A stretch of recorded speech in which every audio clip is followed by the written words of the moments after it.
yen bagusmu kuwi mirip kaya bapakmu dhek isih enom. Kondang kepinterane kowe iki cukup buntas kawruh pangreng praja.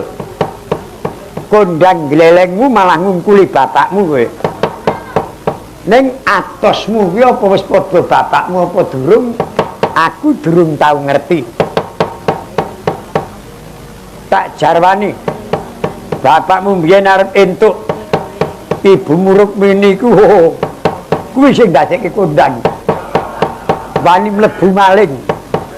Ning maling putri.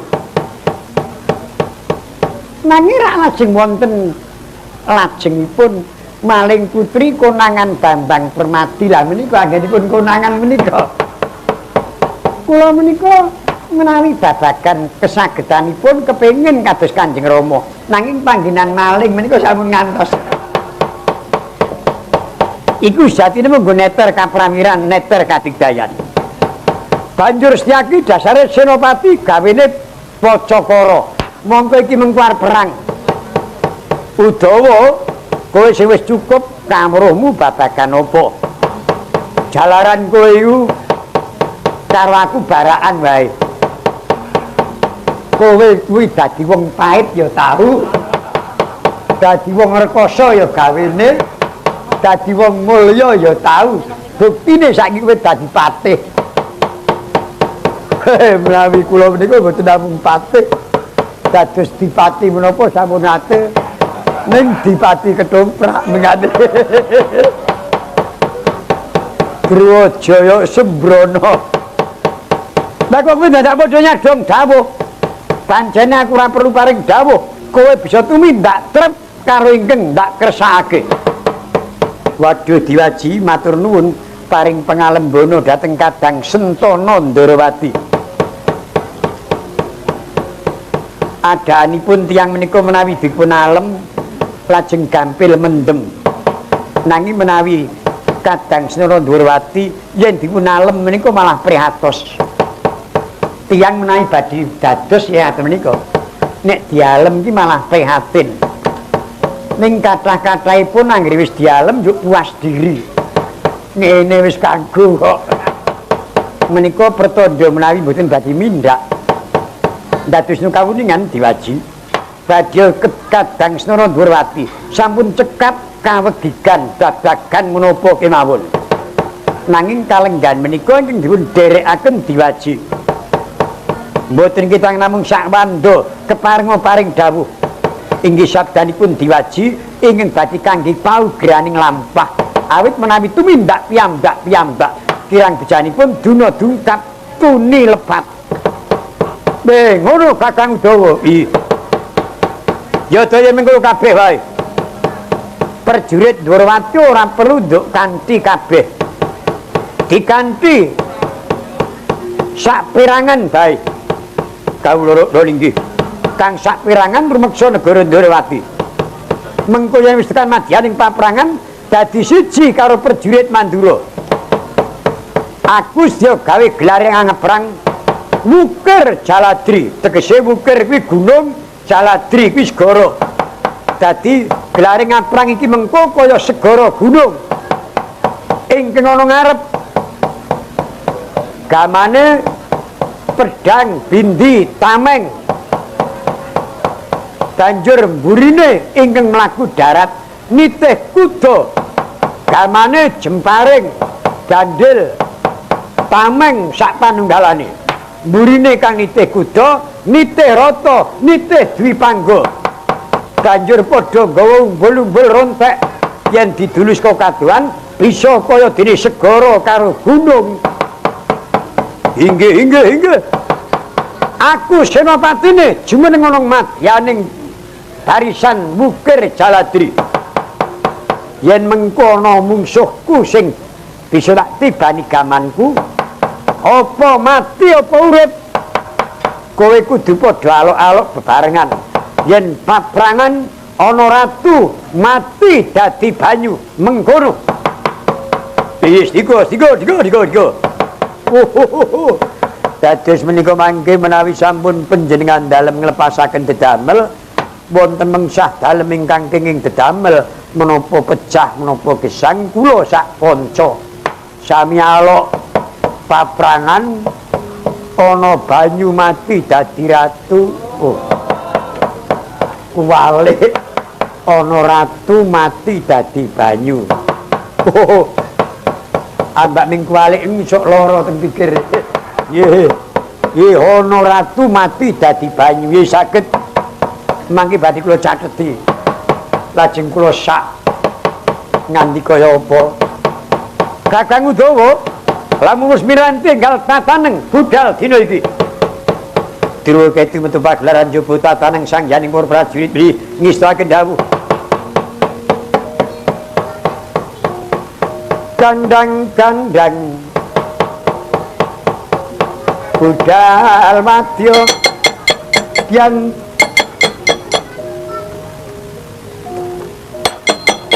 loro ketu sigra medaling jawi swara tengara mangungkung lumandang ngawang-ngawang bende beri munyolawan puksur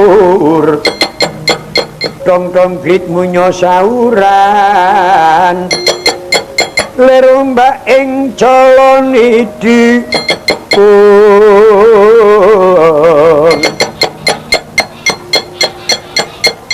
kandang-kandang janjam kuning sarentek semorondana bunga-bunga yen binapa kulate sada mblalak wajane wis mumancal napas lir kapas madu wong ireng sinangga rukma mung jiririr mung jiririr dandanomo sira wang-wang makuda majru jungkung bidangnya surati mantra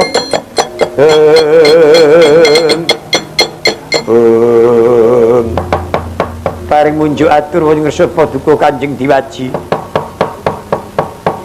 Sanggya Prawadya bola sampun sawiga ing gati sametu ing diri kadhawuhna sak wanci-wanci saestu mboten badhe nguji wani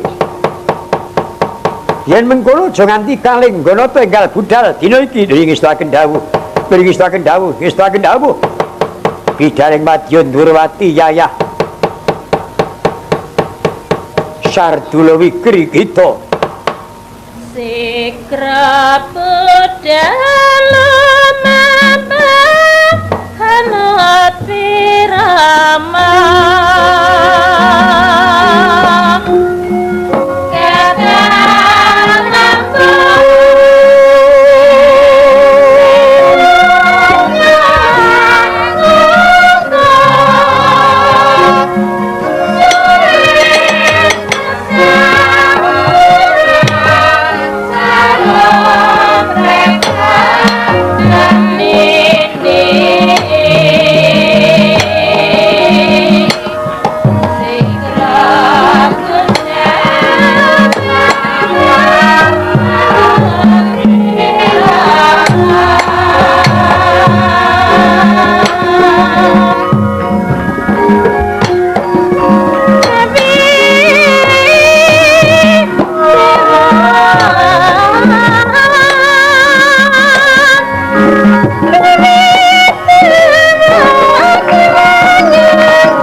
sak gumuk genya mencorong mawa cahya wonten madyaning alun-alun nagari Ndorowadi.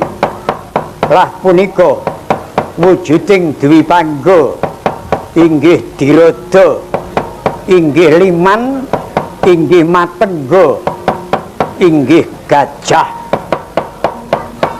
Winastan Dwi Pangga gajah ingon-ingoning ratu, Dirada gajah titianing senopati ing majeng ana madyaning paprangan. Liman gajah ngamuk, Matengga gajah alasan. Gajah punika titianipun Mandura Prabu Baladewa ingkang awasta Kyai mangsa barat. Menawi cara kilen mangsa barat yen cara wetan Puspadenta. Eling-eling nadyan gajah maksih turune gajah Erawana titianipun Sang Hyang Bathara Indra. Ora mugal nadyan gajah kasinungan kaprawiran ingkang linangkung kulina magut madyaning paprangan. Kulina ngletak balunging mungsuh kerep ngokop ludiraning satru. Gadinge sak depa sisih, gedene kira-kira sak wentis. Ora mokal rene gajah titianing nata Mandura Prabu Baladewa dinompiong-ompiong sandangane. Kopiah sutra ijo pinalipit renda cinami pinatik nawarna sak tebah-tebah jembari pinaringan gombyok rineka sekar suruh kencana kang kinarya. Ora muka lamun to sirahe gajah mengo ngiwa utawa nengen gombyok bisa rembyak kaya ngawe-awe. Gadinge kinathok emas ing ukir-ukir edi rineka sekar miwah ron tinumpuk. Emas kang kinarya anthok ing gading ukuran 60 karat. Nadyan to jagat dereng wonten mriki sampun ngawontenaken. Kalunge gentha sak cengkir-cengkir gedene 10 cacahe. Kencana ugi ingkang dipunangge. Sikil papat dipun gelangi klinthing sak bluluk-bluluk gedene. Saben klinthing menapa suku setunggal klinthing 10. Suku sekawan klinthing kawan dosa. Lamun risang dipangga lumampah kumlontanging gentha kumrumpyunge klinthing yen rinaosaken nganyut-anyut kaya suarane gamelan Lokananta mangangtang madya gantang ditabuh para dewa disindeni para widodari. Eling-eling nadyan gajah titianing nata Mandura ora kaya gajah lumrah yen paring tetedhan. Ora doyan suket, ora doyan krambil mentah. Yen maringi sarapan Kyai mangsa barat esuk sego goreng 10 tampah. Yen ngunjuk mboten trimah kaya wantah nanging wedang kopi susu. Nek teh ya ginastel legi panas tur kentel. Nek ora ana teh, ora ana kopi susu. Komburan ya trima. Ora ana komburan aqua ya arep. Bose saanane. Cacarita nata Mandura Prabu Baladewa paring sasminta. Ngumbulaken punangcis. Tanggaping sasminta Kyai mangsa barat regedeg mendak. Dupinata Mandura nyengklak gigiring dipangga menyat risang Dwi Pangga lumampah saking gedening suku. Tumapak ing suku ing Bantala pangrasa njemblong sak sumur-sumur jerone.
inggih pesanggraning para wadyabala saking nagari Giri Bajra ingkang tinindhian Narendra kekalih bau kangan kiringipun Prabu Jarasandha. Narendra kekalih wau jejuluk Prabu Hamsaraja ingkang nem Prabu Raja Dimbaka.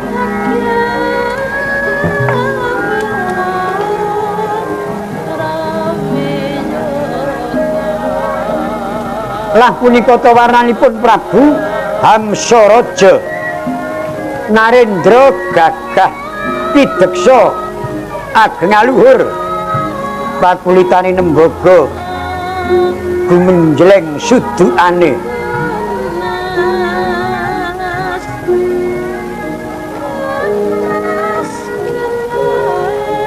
lenggah gedang krang wonten madyaning pasanggrahan sineba ingkang rayi Raja Dimbaka mewah mrangka dalem Patih Kumbaranangga Dwinadi punakawan kinasih Kilurah Togog saha Bilung Saraita ning kaya banyu ning kaya watu sang nata dereng kepareng nandika dupi molat wiswanipun para wadya Handir Harsa Rukmendaya pangudi asmaraning griya kang dereng kawijil.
Rohab sari tumontun rengganing prabota para dewa dewi myang para resi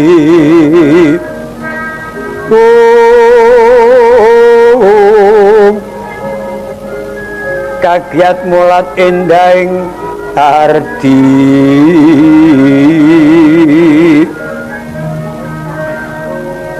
upaing loto kang katiuping samirana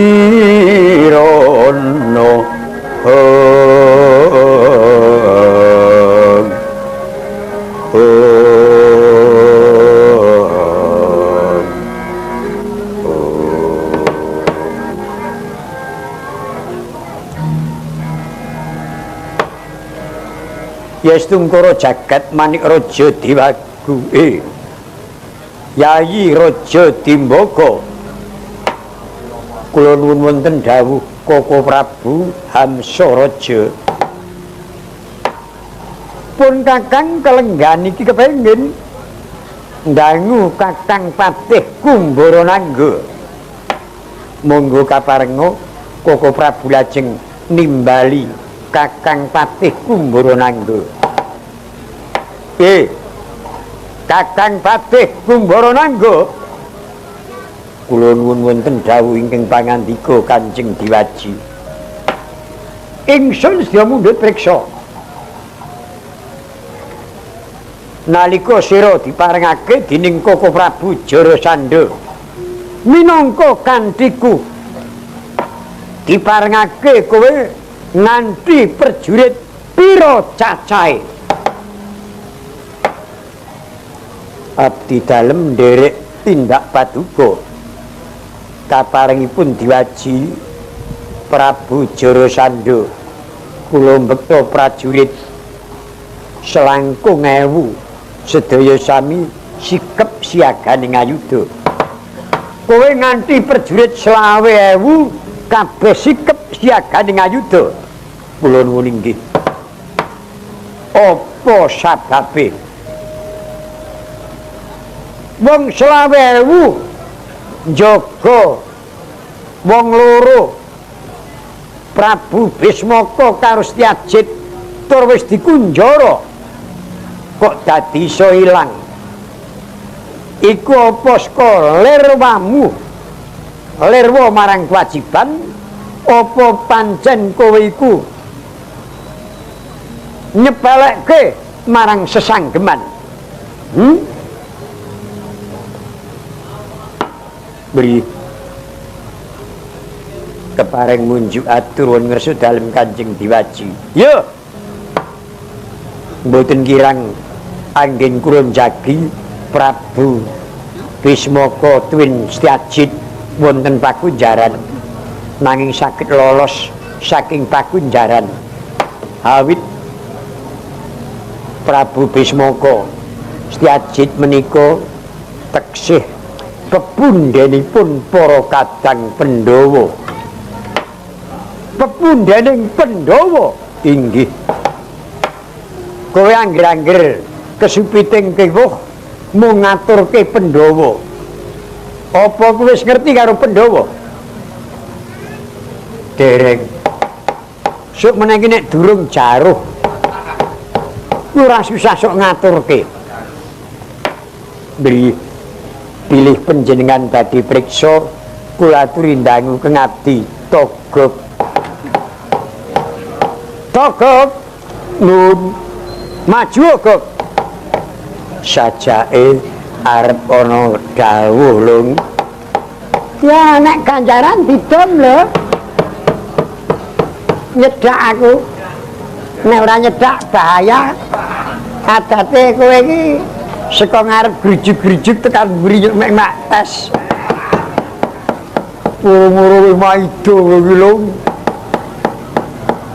wonten dawuh timbalan dalem Diwaji aku mundhut priksa Gog kowe ngerti karo para Pandhawa mboten namung ngertos nanging kulina Pandhawa kuwi jenenge wong apa jenenge negara yung Pandhawa menika sanes namining negari Pandhawa niku lingganing tembung Pandu kalih Hawa dados Pandhawa niku tegese anak Pandu ngoten kok disebut Pandhawa 5 dumadakan putra Pandu gangsal 5 sedaya kakung sedaya kok 5 sedaya putra Pandu gangsal menika kakung sedaya apa nyata ana sambunge karo Prabu Setyajid lan Bismaka ndadosna kawuningan Pandhawa menika sudermanipun nama Prabu Pandu nanging ibunipun Dewi Kunti Talibrata inggih Dewi Prita menika putri Mandura kadangipun nem Prabu Basudewa angka kalih Kunti Talibrata angka 3 Harya Prabu Rukma sareng Jemlinata wonten Kumbina jejuluk Prabu Bismaka lajeng angka 50 Ugrasena sareng Jemlinata wonten Lesanpura jejuluk Prabu Setyajid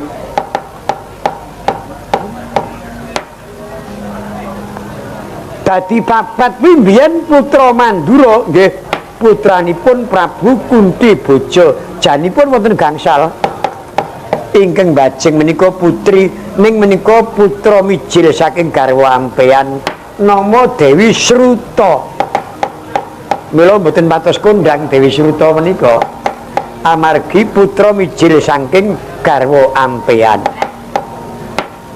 lajeng garwa Padmi ingkang bajeng Basudewa angka kalih Dewi Kunti menika ibunipun para Pandhawa. Pandhawa 5 kuwi jenenge sapa? Ingkang bajeng piyambak nama Prabu Anom Puntadewa. Panenggak Raden Bratasena ya Werkudara, pamadya Raden Arjuna ya Raden Janaka, sumendhe Raden Kula, waruju Raden Sedewa. Waruju menika ragil. Ragilipun nami Sedewa. Ingkang digdaya ingkang ngendi kok? Oh, sedaya digdaya. Mung tandange mon dhewe-dhewe carane. Jalaran daya niku duwe kemanden niku sok dhewe-dhewe. Upamane Puntadewa niku satriya saklamene mboten tau nesu. Mboten tau ngundhamana, mboten tau rumangsa kagol. Ning kala mangsane menungsa lumrah nggih sok kagol njuk nesu. Nek kagol nesu tebah jojo saknalika dadi buta sak gunung anakan. Yung niku Puntadewa. Werkudara lah niku nek ngamuk karosane 1000 gajah. Tangane bobote 7 gunung.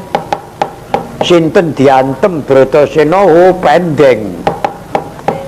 Arjuna lah Arjuna niku satria bagus tekan lahir lan batine.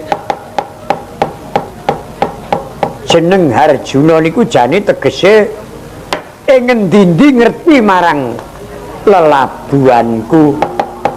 Ning wonten sing negeske Herjuna her banyu jun wadah klenteng. Lho kok klenteng iki?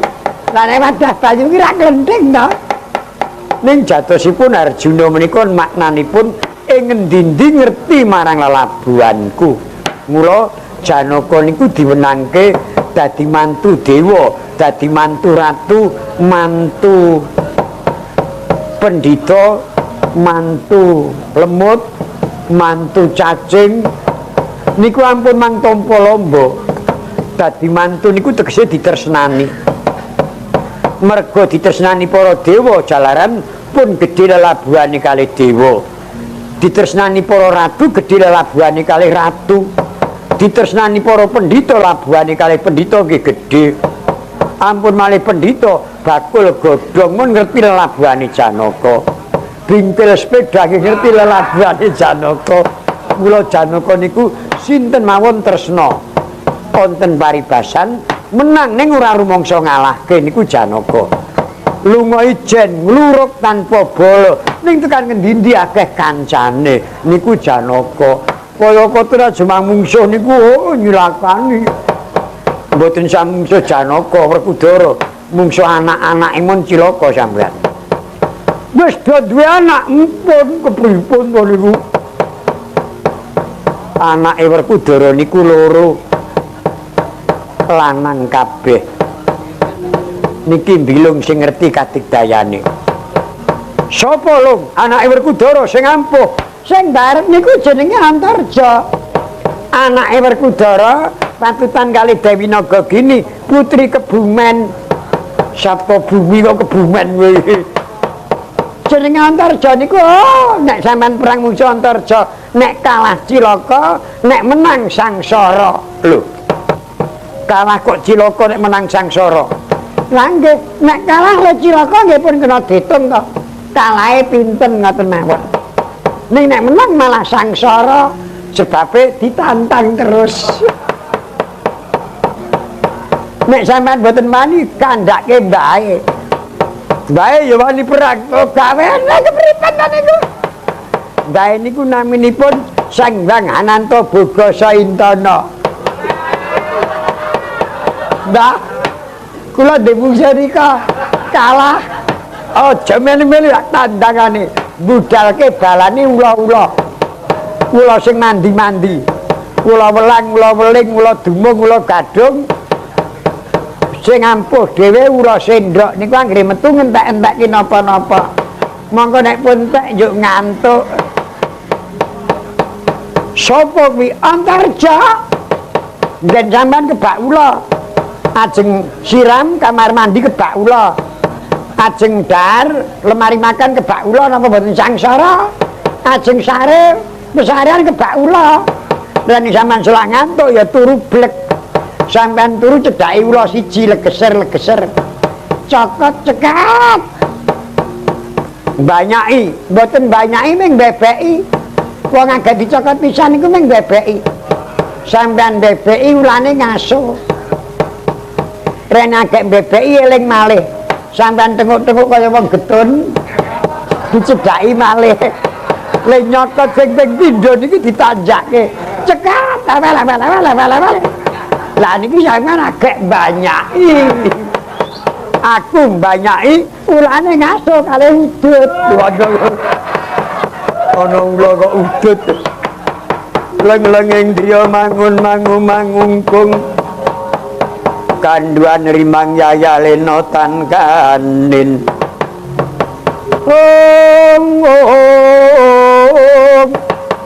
Lamun tan tulusa mengku diahu tomo. Sang nata muda wuwuse angrerepa.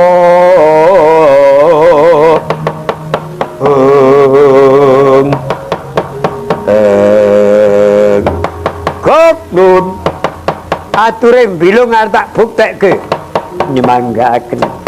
Yayi kula wonten dawuh Pandugaku Prabu Bismaka Sajid nek ora ana Ndwarawati ana Mandura. Kowe wae merpekana Mandura nganti prajurit sak cukupe pun Kakang nganti kang sak perangan tak jak nglurup ana Ndwarawati. Nyuwun tambahing pangestu Kakang Prabu ingkang prayitna. Paman Patih budalna prajuritmu nderek lakuku ngrampet negara Ndwarawati ing ngestaken dawuh. Yang